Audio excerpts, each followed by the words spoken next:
उद्धव ठाकरेंनी दिवाळी अंकातून महायुती सरकारवर हल्लाबोल केलाय। बळीराजाचं राज्य राजकारण्यांनी खाऊन फस्त केलाय। आमदार खासदारांची खरेदी विक्री 50 ते 100 कोटींना होते।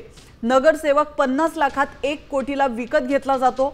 मात्र दुष्काळामध्ये सर्वस्व गमावलेल्या शेतकऱ्यांची बोळवण नुकसान भरपाई म्हणून 5 ते 10 हजारांवर केली जाते। राज्याचे मुख्यमंत्री एका मगरुरीमध्ये त्याला गप्प करतात।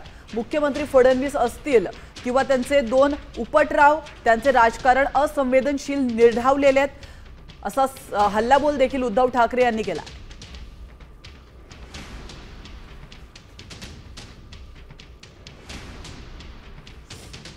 तर काय म्हणाले उद्धव ठाकरे, न्याय मागणाऱ्या शेतकऱ्याला सीएम मगरुरीमध्ये गप्प करतात।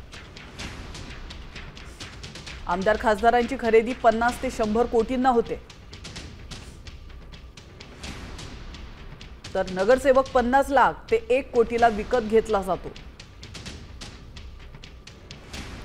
नुकसानग्रस्तांची बोळवण फक्त 5 ते 10 हजारांवर केली जाते। सीएम फडणवीस 2 उपटरावांचं राजकारण असंवेदनशील।